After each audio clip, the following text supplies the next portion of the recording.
I'm Claire Edwards, and you're listening to Authentic Leadership, a series of conversations, insights, and inspirations with leaders who are real, raw, and authentic. Today, I bring you probably the most authentic conversation I've had the honour to be a part of since the podcast began. Our topic is leading with your truth, and my guest, Stephen Crane, shares the sometimes brutal reality of life that takes every ounce of self-leadership to get through to the other side and thrive. Though raw and at times confronting, the conversation is also filled with hope and optimism for a brighter future for all who want it and are prepared to work for it.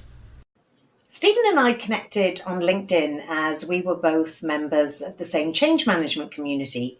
And once I accepted his invitation, just followed my sense of curiosity to find out a little bit more about this man from Dayton, Ohio.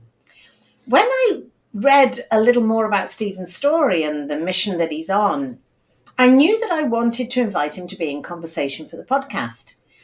And listen, most of what you hear today, I'm also hearing for the first time, which is unusual for me because normally I'll do a fair bit of research on guests, but it just feels right. So, and this is probably why this is one of the shortest introductions I've ever crafted for a guest.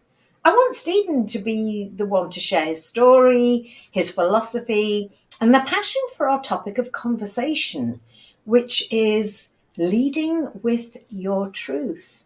Stephen, a very warm welcome to Authentic Leadership. Thank you very, very much for having me. It's a pleasure. I have no idea what's going to unfold today, but I'm embracing the unknown. Before we dig a little bit deeper into actually, which is a really important topic today about leading with your truth. You were in the US Marine Corps, and I wondered if you might be able to share just a little bit of background about your earlier life and around the decision that you made to join the military. Yes, absolutely. So this is definitely going to be very raw and authentic, and I love it. So a little bit about my backstory of why I joined the Marine Corps, essentially.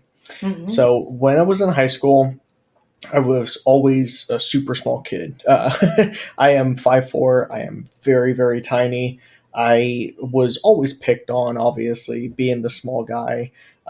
Had a very high IQ, was always made fun of for being smart and just wanting to be left alone. And I read books, and I was the nerdy small guy in the corner, quintessential. That's what I was. And people took advantage of that. People had fun with it.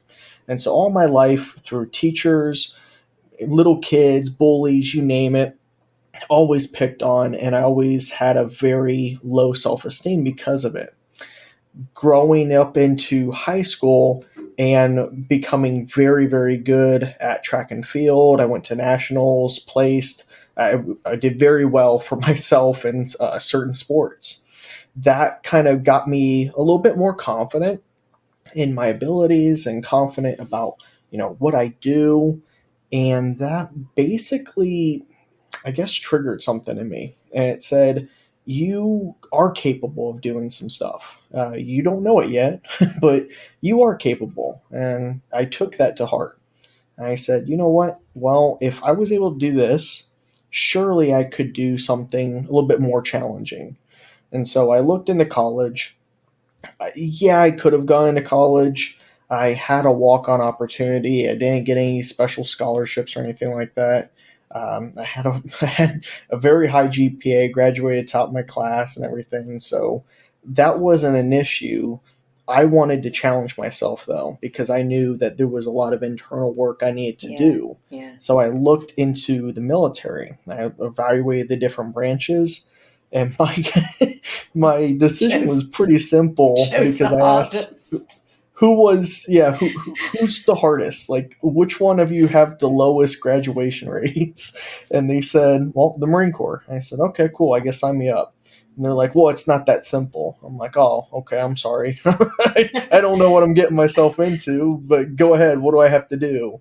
So I was in the delayed entry program for the Marine Corps for for a year prior Mm-hmm. to joining, and I embarked on that journey. Come to find out later, right?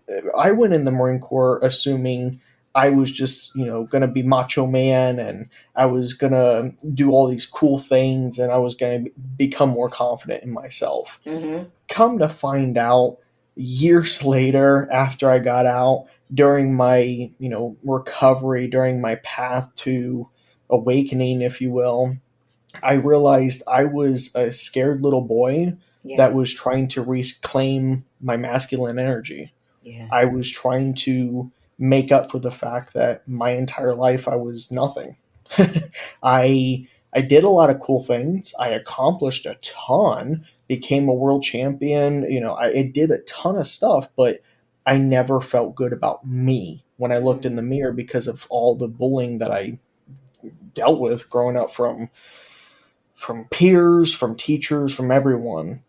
And that's ultimately why I decided to join. I didn't know it then, but years later, I came to that understanding about my journey. So that's why I joined ultimately. Wow. Yeah, no, that is the first time that you shared that with me, and thank you so much for that. Yeah, epitomizing that absolute raw authenticity. And so that during the time that you were in the military, um, I suppose you hadn't yet woken up to the fact that this wasn't where the solution lay. Not at all. I went in with the assumption of, oh, I'm gonna be a macho person. I'm Mm, gonna be super strong, and I'm gonna go in there and I'm gonna do whatever I can. I'm just gonna be the best at this as well. mm, And my how do I say this? My plan did worked out. Once again, I graduated top of my class. I was meritoriously promoted. I had a really great start to my career in the military. I was picked off, hand selected for my initial position. Had a really great jump start, being meritoriously promoted and having a higher rank. I was given opportunities that really no one else was given opportunities for. So everything was going well in yeah, my military career. Uh, for the most part, right? Aside from the typical stuff that younger military people have to deal with. yeah. But for the most part, I was doing what I thought I would be doing in the military. But yeah, plans change, I guess. So Stephen, when you left, where were you sort of mentally and emotionally with yourself? And can you tell us a little bit more about what you call that awakening and that realization and what you then decided to do with it? Absolutely, and I really say this is the heart of my story, Mm-hmm. because my transition was not like a lot of people's transition. I'm certainly not the only person that has gone through this, and I that's why I'm so passionate about what I do and who I try to help out. But my story is not unique, and that's the sad part. But my story, I was in the Marine Corps. When I was getting out of the service, quote unquote, I was doing a lat move. And what a lat move is where you take one person from this specific job that they're doing and you transition them into a different role into the military. Mm-hmm. So for me, I was an admin chief, and I was doing a ton of administration stuff. I was working with our commanding officer. I was doing all. So Stephen, sorry about that. We had a bit of a technical issue, and you were sharing such a personal story. But I'm gonna, in the spirit of being raw authentic, I'm sharing this, and I'm going to ask you the question again. So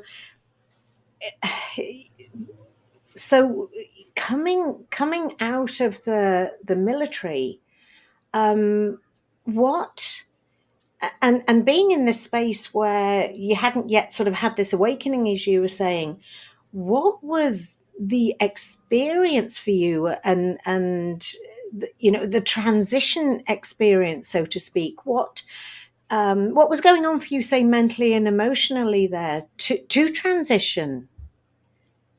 Absolutely great question. And I think I have to kind of set the stage a little bit. So, the core of my story, as I always start off and tell people, is I was in the Marine Corps, and at the end of my first enlistment, you have a couple different options. You could re enlist, you could get out, or you could do what's called a lat move, which is you're moving from one position in the military to a different position, a different job.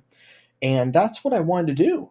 I wanted to move from my current position, which was like administration. I was an admin chief. I worked with the commanding officer. I did their paperwork. I wanted to move from that into criminal investigations because I love puzzles. I love putting things together. And that's what I got my bachelor's in, because ultimately, when I got out of the military, I wanted to work for a three-letter agency. And so I was trying to put myself in that position to do that.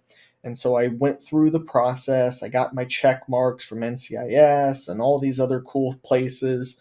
And I got signed off and I got the approval, and I was like, yes, so let's move forward. Well, when you go through that process, they have a psych eval, they have a physical exam, they have all these things that you have to do.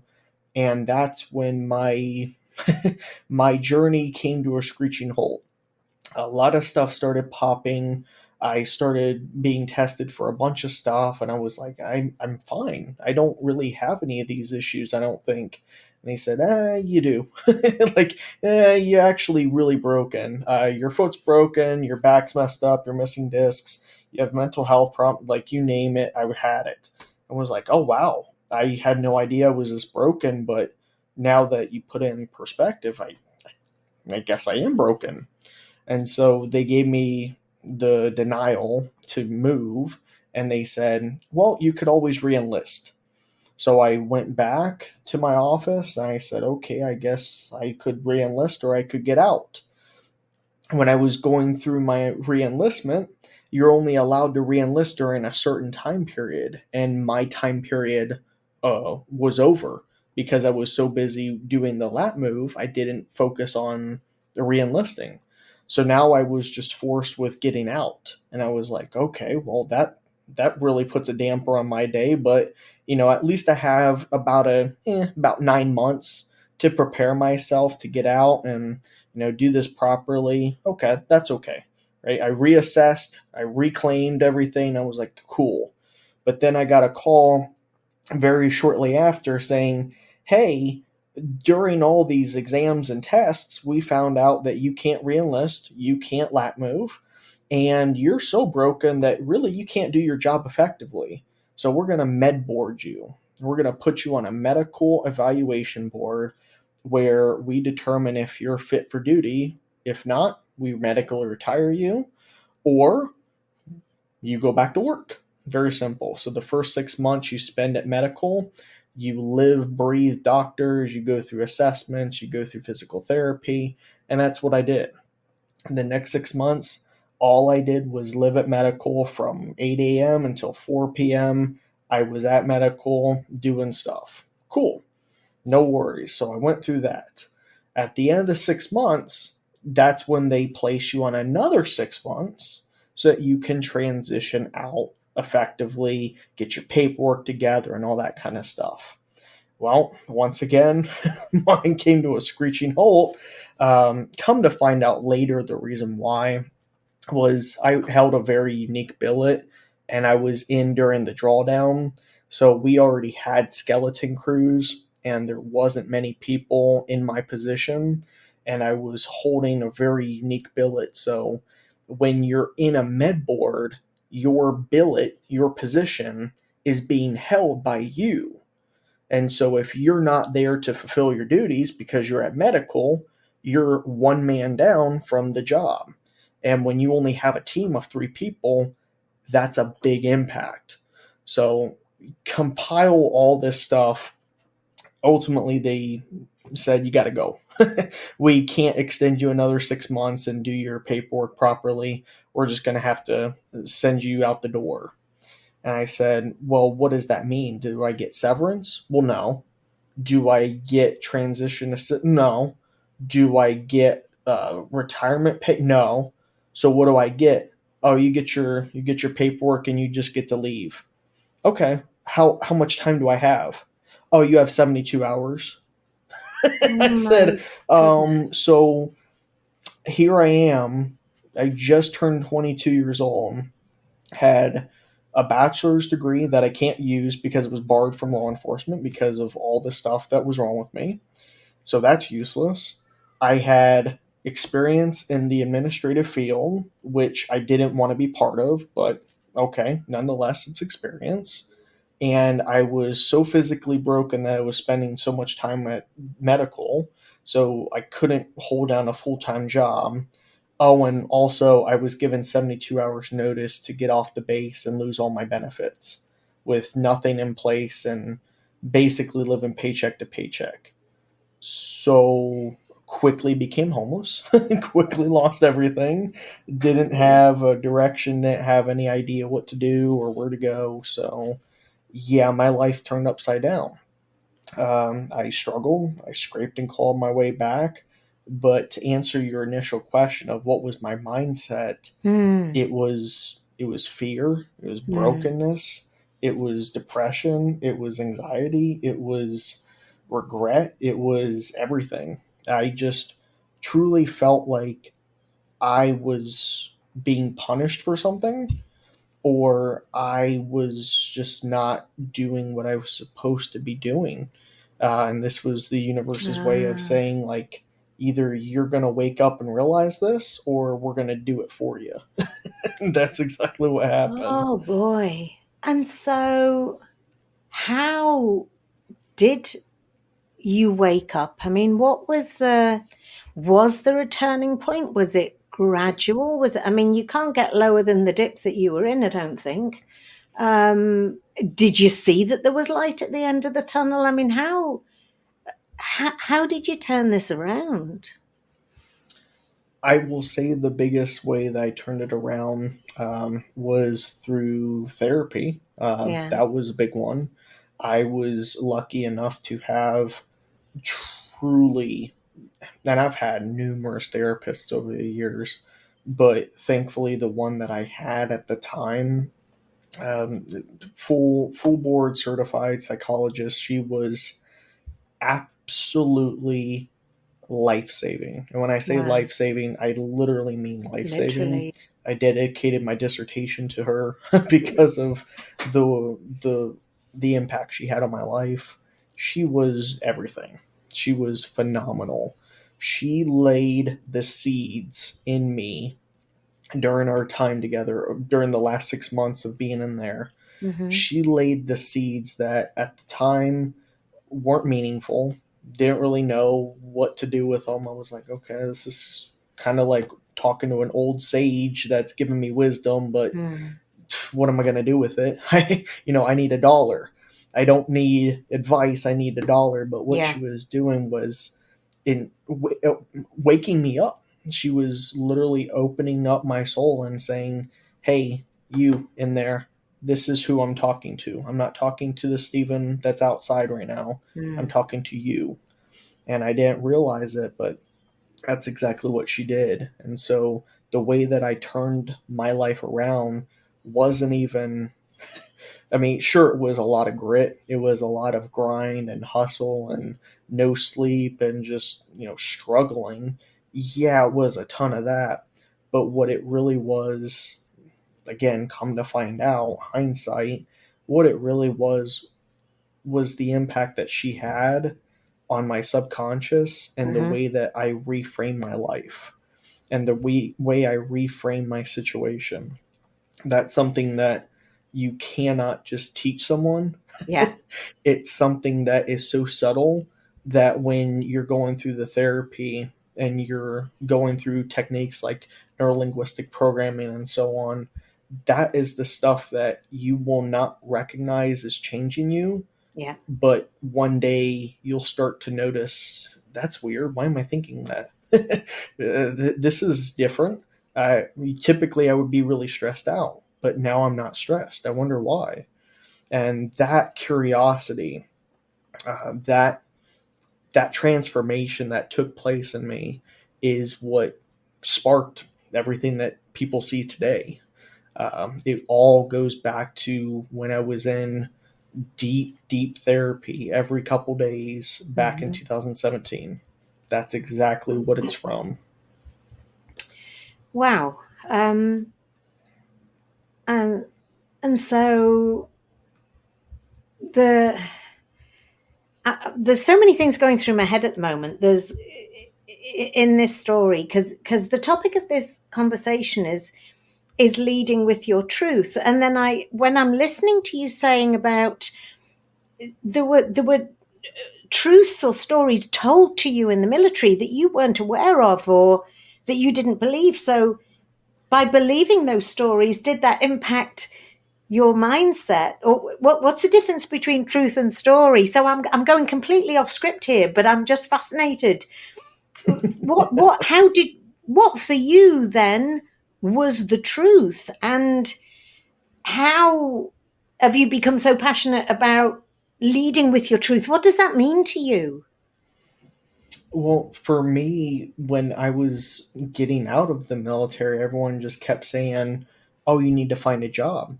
Oh, Mm, you need to get employed. Oh, you need to work on your resume. Oh, you need to network. Oh, you need to apply for jobs." And I looked at them kind of like a crazy person. I was like, "What are you talking about? I don't need a job. What do you? I don't get it. Like, why are you saying I need a job?" And they said, "Well, how else are you going to pay your bills?" I'm like, "Yeah, but I think you're kind of missing the point here, buddy. I don't care about paying the bills. I care about keeping myself alive. yeah, yeah. That's what's important today." You may think that paying bills is important, but I care about keeping my heartbeat going, Mm, and that's the only thing I'm concerned about. And when you are literally at the bottom barrel, when you hit that rock bottom, as people talk about, that's on Maslow's hierarchy. That's what you yeah, care about. yeah. You care about survival. You don't care about finding a job, finding fulfillment. You don't care about this stuff. Realistically, you care about not ending up dead in a ditch. You care about not ending up in an Mm, institution. You care about not being in prison. mm, That's what you care about. And so I focused on what I needed in the moment. And yeah, what I needed in the moment was healing. yeah. And so I focused my attention on doing the therapy, Mm, devoting my time and efforts to figuring out what I am, what my story is, and then reframing my situation. Because my situation up to that was I became a world champion in sports and I wasn't fulfilled. yeah, I did very good in high school. I graduated top my class. I still quote unquote failed. I yeah, graduated top my class at MOS school at military occupational specialty. I graduated top my class there. I got promoted, but I still failed. yeah, Here I yeah. am at the end. I got my bachelor's in 3 years while working full time in the military, while traveling, while doing all this stuff. I crashed. I did everything I was supposed to, but I still failed. Mm, Here I am, homeless. So in my mind, and through the therapy, I looked back on my life, and I'm like, if I can be quote unquote this freaking successful, mm. like there's only one world champion at a time, and that was me. Like if I can literally be the best in the world, but my life still ends up like this, I think it's something to do with me. I Wow. I fail to believe that the world is out to get me because I'm able to accomplish these amazing things in Yeah, life. So it has to be something with me. And if I ever want to get a job and, be successful, make six figures, retire, all this good stuff, I my track record's not for me. yeah, I need to yeah. change something with myself. And that was my focus, was How do I figure out my story and really what got me to where I am today? Which takes a lot of introspection and a lot of reflection and then a lot of action. Yes, it does. It takes years of it. And people that say, "Oh, I did it in 30 days." Try again. Yeah, yeah, Oh, I did it in 3 months. Again, try again. There's gurus and yogis, and there's spiritual enlightenment leaders all around the world that devote their entire life to just trying to meditate and find enlightenment. And it takes them decades. yeah, Why do you think you're going to be any yeah, different? You're devoting a couple hours a night, and all of a sudden you have this epiphany. I can promise you, empirical research is behind me. I can yeah, promise you, you're not having this epiphany that you think you are. You're having a light bulb go off, but that is not the universe completely shifting in yeah, your favor. So you have to keep at this. I I consider myself, still on this journey yeah. of figuring out everything, and that's why I'm continuously learning and growing and spending a ton of time reflecting. But it took me, honestly, a year straight of just focusing on myself before I got to the point where I was mentally okay to talk about my story, Yeah, physically okay to put a roof over my head, and spiritually okay to not cry myself asleep. yeah. And that's the truth. And is your truth also an acceptance that you're good enough? Because it sounds like there was a bit of perfectionism in there in your past, or this desire to prove to others. I don't know whether it was perfectionism or the need to prove yourself to others. But is there now? Are you happy in your skin, Stephen? I would say, how do I say it? I would say finally Uh I huh. am. Uh huh. Um, Finally, and when I say finally, I mean within this last year. Wow. I am finally who I am. Mm, And that's, again, it took a while. It took a mm, long time mm. to be okay telling this story, and being okay with the fact that many people will say, "Oh, you're a liar. Oh, this can't possibly happen. Yeah. Oh, you exaggerate, you embellish. Oh, you're just seeking attention. Oh, you're just scamming people. Blah blah." Mm-hmm. Like, it took me this long to Mm. to feel comfortable enough to Yeah. do these type of podcasts where I share my story. Yeah. And I don't share it because I'm like, "Ooh, look at me and look at how I went from homeless to riches." I do it because the same reason I'm doing a mental health conference in October. I was asked to speak for one of the foundations, and the whole reason I'm doing it is because people don't feel comfortable being authentic. Yeah. They are scared, and they need to hear other people's story. And even if this story doesn't impact hundreds of people, if it impacts two people back in the day, maybe I was one of those two people. And Exactly. now look at where I am. Yeah. So Yeah. people just need to embrace their story. They need to embrace their failure. They need to embrace how ugly it is. And they need to embrace, most importantly, in most cases, you're the reason why. And Yeah. that is the ugly truth. And that's leading with your truth, right? Taking um, that burden and carrying it with you, and realizing this is who I am. Mm. My decisions, my actions, my behaviors, my thoughts, my life has gotten me to this point. Yeah, there may have been some external factors. Yeah, there may have been some stuff out of my control and maybe some luck, but the vast majority of it, it's how I reacted to my situation.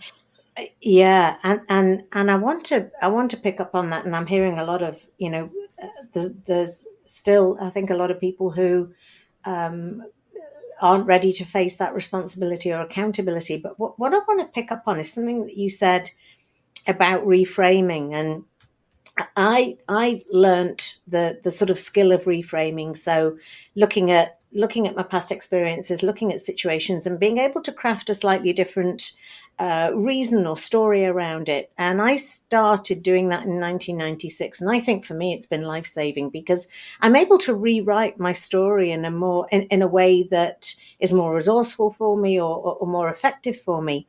You must have had to get a PhD in reframing with what you've done. Tell me more about how you have reframed or what you've done with your stories, given that, no, you're talking about, this is the truth, this is me looking in the mirror, this is me accepting who I am, and at the same time I can change things. It's a wonderful question, and I always use the example of my education because anyone that knows me, anyone that's been on my LinkedIn, anyone that has read my resume or my CV, they are dumbfounded by the amount of education that I have, Mm-hmm. professional and just personal development. They are blown away with the fact that I've personally, out of pocket, have spent hundreds and thousands of dollars over the last couple of years in personal development. And some people say I'm crazy. Debatable. And some people Hey, who say, isn't? Who isn't? exactly, right? But some people say I'm crazy, and some people are and just admire it, and they see it for what it is. Someone who is hungry and eager to grow and develop into their best self.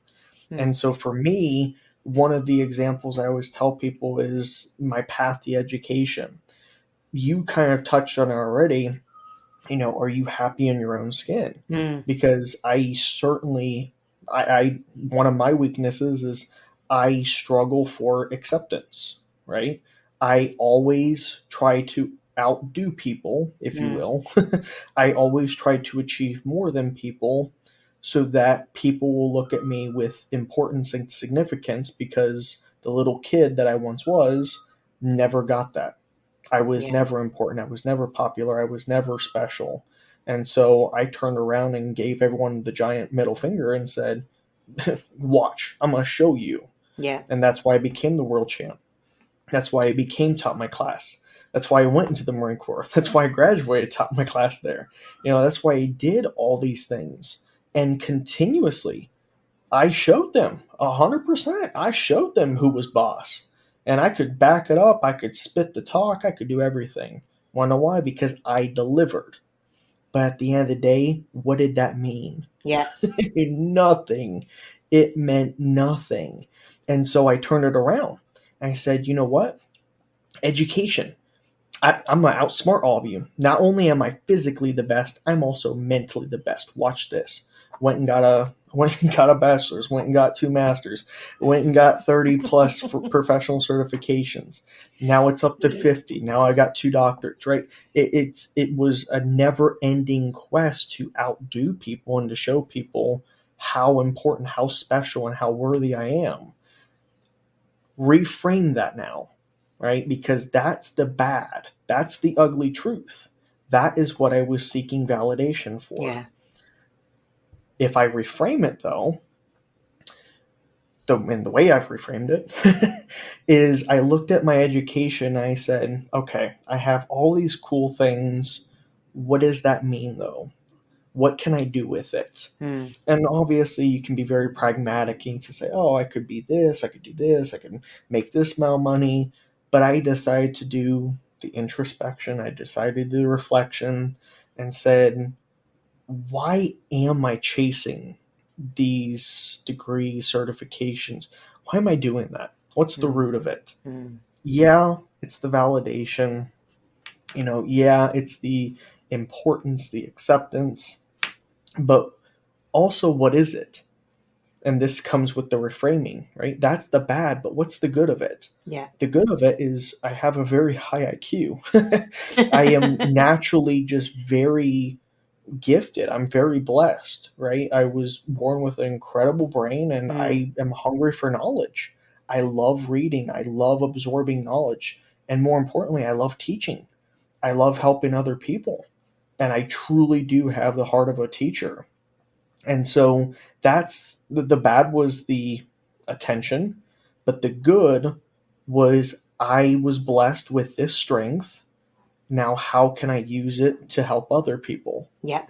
And so I look at all of my education now instead of a fame, instead of a prize. I now look at it as a tool to help other people. Yeah. And that is just one example of how you can reframe your situation, your life, your experience into something that's meaningful. And that's the key word, that's meaningful, because you can certainly reframe yourself and you can create whatever reality of truth that you want, but you always have to go back to your core and figure out, does this actually sit well with me? Is this resting with my soul properly? And for me, that is the truth. I was blessed with a great brain. I love knowledge. I've always been hungry for it. I suppressed it all throughout my childhood because I was mocked for it. I reclaimed that masculine energy. I thought it was because I was small. It's actually because I was never able to read a book in peace. I was never able to seek that validation for my hunger for knowledge. Yes. So I went into the Marine Corps because I wanted to show other people that I was smart. So I went in, I got my education to do something with it. And now that I have it, I'm able to teach others. And I'm able to help others in a really impactful way. That's how I reframe stuff. Fabulous. I love what you just said. Is this resting with my soul properly? So that's a lovely segue into the work that you do now.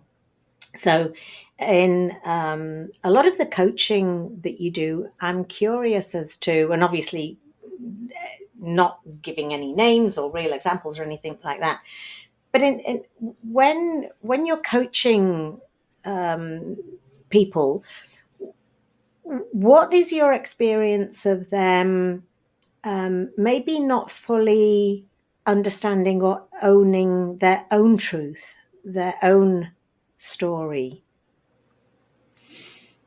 It's it's the realization that their life isn't what they think it is. And that is a very ugly reality that everyone experiences, but very few people want to talk to that shadow man in the corner because he's not nice.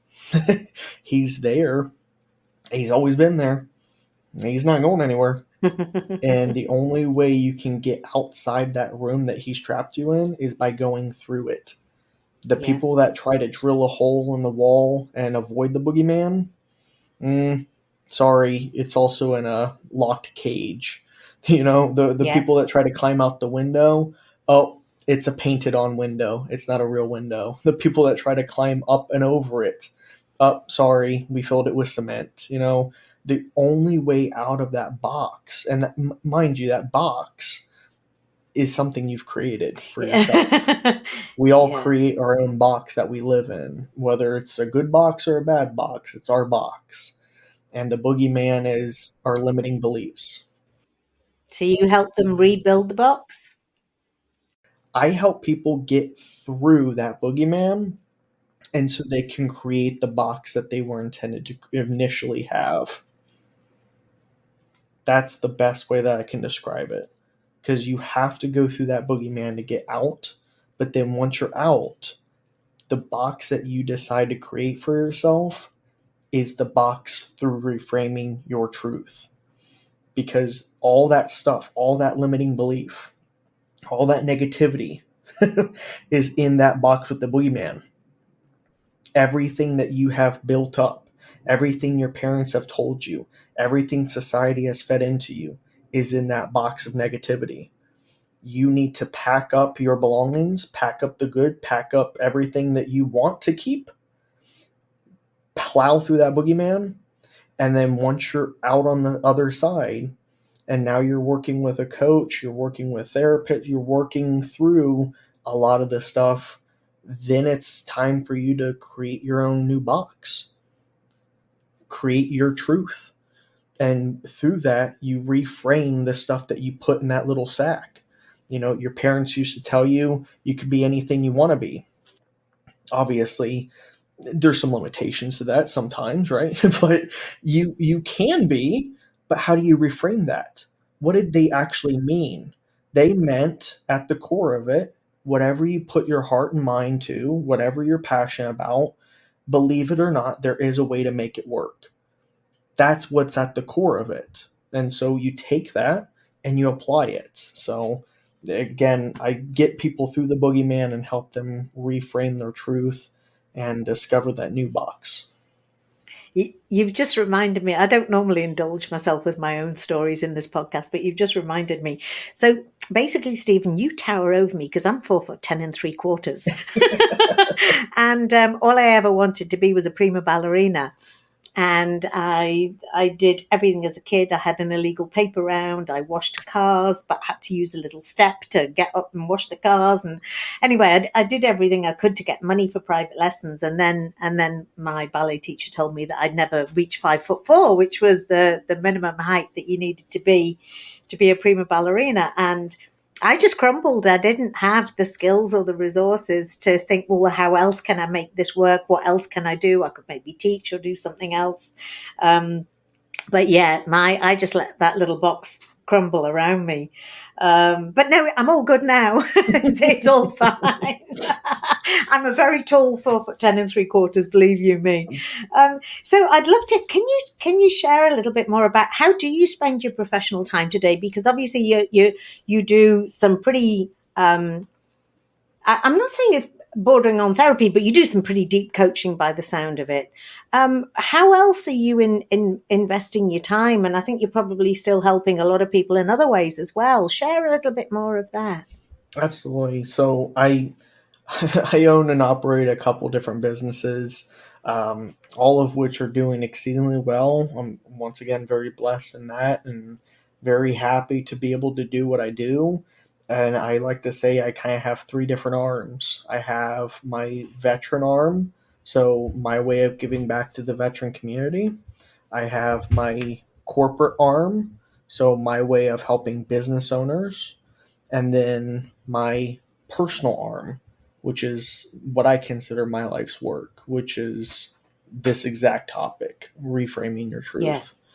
And so those three arms keep me pretty busy, to say the least, but they are all very rewarding.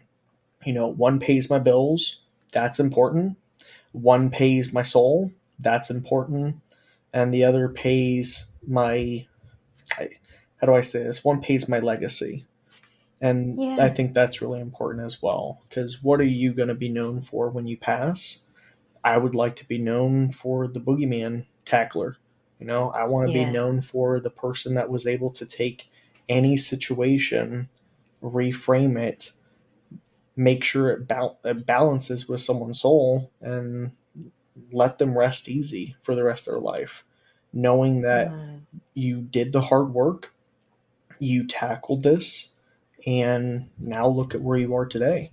Now Mm. nothing can stop you because you are at peace with yourself, and the universe is at peace with you because you're finally where you're supposed to be in the right mindset.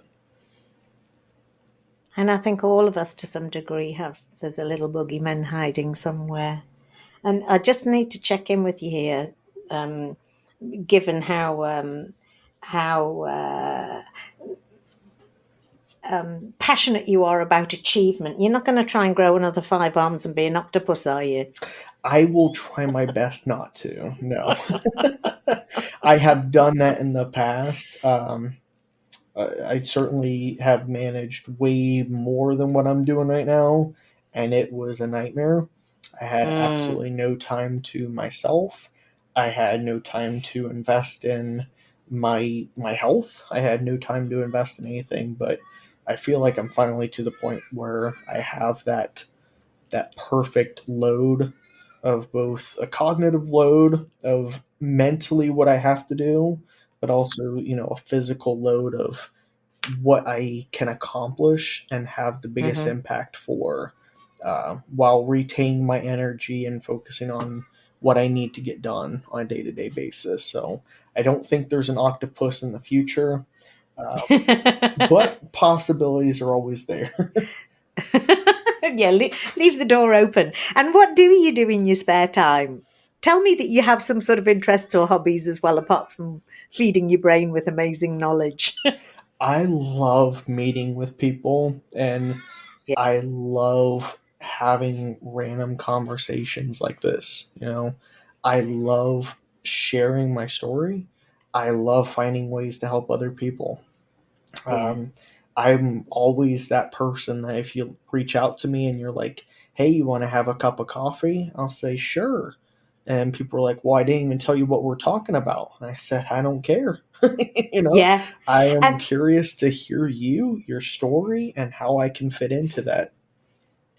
and that's reflective of how you reached out to me, all the connections you have in Australia, and pretty much all around the world. It's you've got such an eclectic mix of connections. And I just want to jump back. What I was going to say before, but I wanted to jump in about the octopus. But I would have said if I didn't know. My God, you've got to write a book. But you are writing a book, aren't you? Yes, I am. Okay, Yes. I want you to put it out here. Tell us what the book's about and commit to the deadline for publishing. I will try my best. So the title of the book, am I allowed to curse? Of course you are. It's authentic.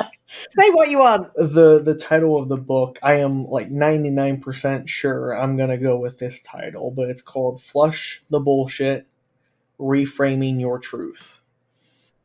And I think that fits in perfectly with not only my personality, but really what my life's work is and what I'm trying to do.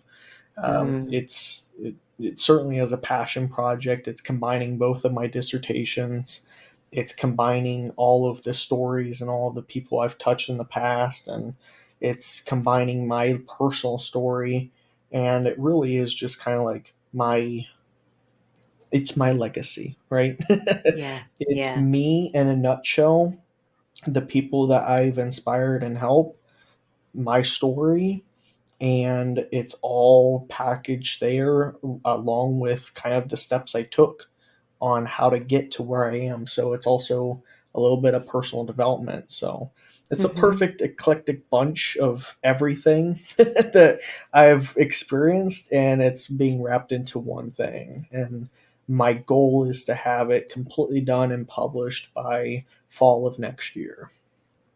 Oh, how wonderful.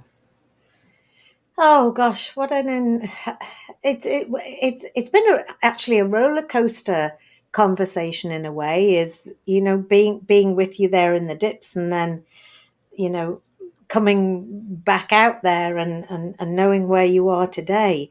And so what is the future truth and the future story for Stephen B. Crane? That's a good question. I really do take life day by day, and that Hmm. has afforded me so many opportunities because I do not pigeonhole myself into any one thing. But with that being said, I'm also to the point in my life, like I talked about before, where I finally have my three things that I'm super passionate Mm, about. I'm super passionate about helping the veterans not have to go through the homeless phase that I went through. I'm yeah, super passionate about helping other business owners and entrepreneurs, especially after the COVID pandemic that ravished the world. I saw yeah, thousands, I mean thousands of businesses just here in the state of Ohio go out of business, and yeah. there was nothing that they could do. They lost their life savings. And I actually literally talked to someone yesterday and we were talking, about this person has a business in Columbus. This person had to shut their doors about 6 months ago and has been looking for a job ever since. I said, how long did Mm. you own that flower shop? And they said, well, it was kind of my career in a sense because I owned it for over 15 years. Ah. I said, why did it go out? And he said, well, COVID. No one was really going out and buying flowers and going on dates. Mm. So there really was no need for that. And then also people thought it was the end of the world. So they were stocking up on food, not flowers. So Yeah. you combine all Yeah. that stuff together, and I was just kind of like a hobby business at that point, and I can't afford to keep the doors open, so Mm. I had to close them permanently and go back to work. And I'm hoping that sometime over the next couple of years I can save up enough money to go back and to do that. But there's a perfect example of someone who their passion is being destroyed. Their life's Yeah. work, what they Yeah. want to do, is destroyed. And now they're going to have to go into corporate land where they don't want to be. Their employer is going to have to deal with them because they don't want to be there. This isn't their Mm. passion. But the thing that they want to do, the thing that they are most passionate about, that they have the biggest impact on the world of doing, they can't do, all because of something outside their control called COVID Mm. came in and destroyed it. So I'm super passionate about helping other entrepreneurs and business owners not experience that. Thankfully, knock Yeah. on wood, I have Yeah. never had to deal with that, but that's another area. And then lastly, of course, my personal work of coaching. Mm-hmm. Wow. And I think, some people listening to this conversation, Stephen, that, there might be a bit of an awareness or an awakening for them that maybe, gosh, have I not been living my truth? Have I not been facing up to reality? I know it's a $64,000 question, but if there was a message or a piece of advice you could start with for those people who are just, this conversation's really got them thinking, what would you say to them? I would say, let me preface this by saying this is not a sales pitch. I am I'm retired. I'm happy. I could Mm-hmm. never work a day in my life again, and I'm perfectly fine. So this Mm. is not a sales pitch, but I'm telling you right now, if you're listening to this, I don't care how macho you think you are. I don't care how educated you think you are. I don't care how accomplished you think you are. I don't care about any of that. You will not become the best version of you. You will not become what you're supposed to be. You will not do this stuff unless you have someone to go on that journey with you. That's the whole reason that coaches, therapists, that's the whole reason they exist, is because you need someone in your corner.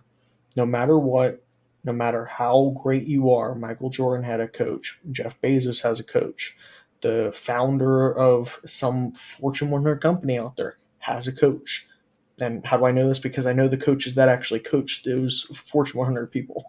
So, Yeah. like, I know that the world leaders around the world have coaches. Why do you think you're different? Like, I know it's an ego thing because I experienced it. I know it's Mm. a lack of awareness thing because I experienced that. I know it's a Mm. humility thing. I experienced that. And most importantly, oh, geez, I know that it's a painful thing because I experienced that. Yeah. But I am telling you right now, you need someone in your corner. And that does not mean your old high school buddy. That means someone that is professionally trained, that's credentialed, and that has helped someone else.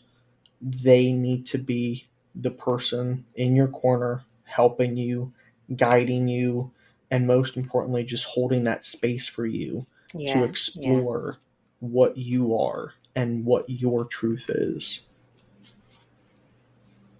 and respectfully challenging you as well. Oh, absolutely. Absolutely.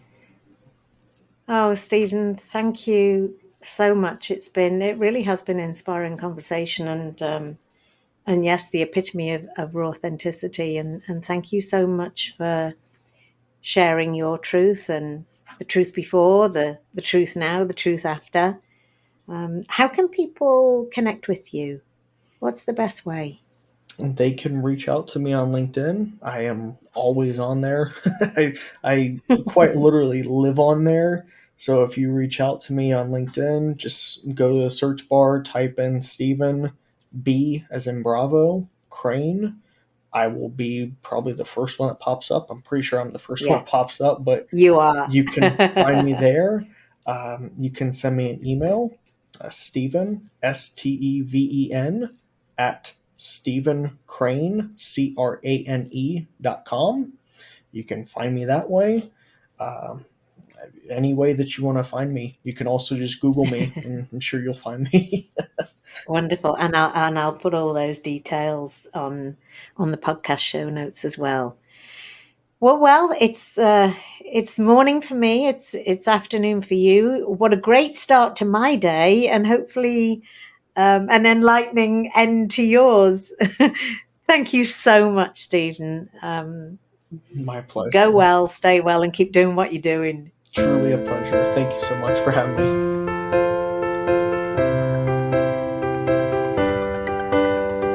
Thanks for listening, and we hope that this conversation provided the insights and inspiration that you were looking for. Did you know that Rawthentic Leadership is currently ranking 8th in the top 25 Australian leadership podcasts? You can help us get to number 1 by heading over to Apple iTunes and doing 3 quick things: subscribing, giving us a positive rating, and writing a short review.